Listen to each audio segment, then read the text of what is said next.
Assalamualaikum warahmatullahi wabarakatuh. Ketemu lagi dengan saya Sony Mardianto di Jamsos Channel YouTube tempat kita berbagi informasi dan belajar bersama tentang jaminan sosial di Indonesia. Nah, pada kesempatan kali ini kita akan membahas tentang jaminan sosial kesehatan, khususnya tentang pelayanan kesehatan di rumah sakit. Yang pada kesempatan kali ini kita akan membahas tentang masalah opname di rumah sakit hanya diberi jatah 3 hari.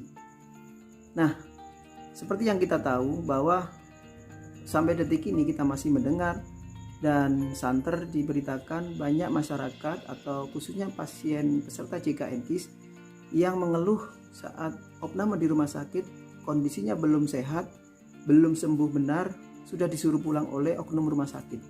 Nah, apakah persoalan ini sudah sesuai? Apakah yang disampaikan oleh rumah sakit ini sudah benar? Mari kita ikuti ulasannya berikut ini. Yang pertama, perlu kita ketahui bersama bahwa di peraturan BPJS Kesehatan tidak memberlakukan pembatasan pelayanan kesehatan sesuai indikasi medis. Artinya, apabila penyakit pasien sudah sesuai indikasi medis, maka harus diselesaikan pengobatannya dalam satu episode medis. Entah itu 3 hari, 7 hari, 2 minggu, atau bahkan 1 bulan atau lebih. Semuanya tetap dijamin oleh BPJS Kesehatan. Perlu dicatat sekali lagi, tetap dijamin. Nah, itu yang pertama yang perlu kita ketahui. Selanjutnya, apabila ada oknum rumah sakit, nah, kenapa saya menyebutnya oknum? Karena banyak rumah sakit yang telah menjalankan prosedur pelayanan BPJS Kesehatan ini sudah sesuai. Artinya, walaupun 1 minggu, 2 minggu, 1 bulan lebih pasien berobat di rumah sakit tersebut tidak dikenakan biaya, tidak ditarik biaya lagi. Nah, itu artinya rumah sakit tersebut sudah menjalankan dengan benar. Di satu sisi, ada oknum rumah sakit yang mencoba bermain atau mengambil keuntungan salah satu pihak dengan menyatakan bahwa opname di rumah sakit jatahnya cuma 3 hari. Saat kita tanya kenapa seperti itu, oknum tersebut biasanya menjawab ini sudah peraturan dari BPJS Kesehatan. Lagi-lagi BPJS Kesehatan dijadikan kambing hitam atau alibi untuk membenarkan apa yang mereka lakukan. Nah, bagaimana solusinya agar persoalan ini bisa selesai? Yang pertama, saat kita dihadapkan dalam kondisi seperti itu, langkah pertama adalah kita sampaikan kepada pihak rumah sakit bahwa hal itu tidak benar. Karena BPJS Kesehatan tidak memberlakukan pembatasan sama sekali. Indikasi medis harus selesai dalam satu episode.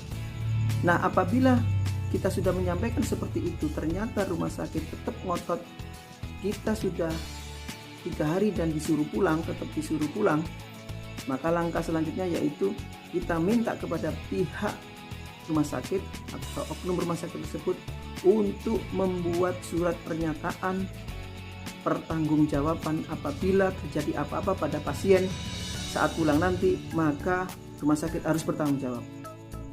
Artinya, kita memaksa atau mendesak pihak oknum rumah sakit membuat surat pernyataan itu.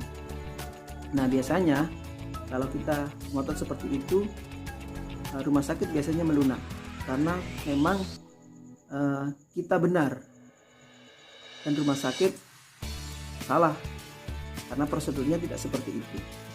Itu yang kedua. Nah, bagaimana apabila kita sudah menyampaikan persoalan sesuai dengan ketentuan, tetap memaksa pulang, kemudian kita sudah minta surat pernyataan, rumah sakit tetap tidak mau dan tetap ngotot kita disuruh pulang. Langkah yang terakhir adalah kita mendatangi BPJS Kesehatan. Kita datang ke kantor BPJS Kesehatan untuk meminta petunjuk tentang masalah ini. Nah, agar pihak BPJS Kesehatan nanti yang berusaha memberikan klarifikasi dan solusi terhadap persoalan ini. Nah, mudah-mudahan berbagi informasi dan pengalaman ini bisa kita ambil manfaatnya. Jangan sampai hal ini menimpa kita, keluarga kita, atau orang-orang terdekat kita. Apabila itu terjadi, maka kita sudah bisa mengatasinya dari beberapa pengalaman yang kita sebutkan di awal tadi. Nah, itu yang bisa saya sampaikan pada kesempatan kali ini.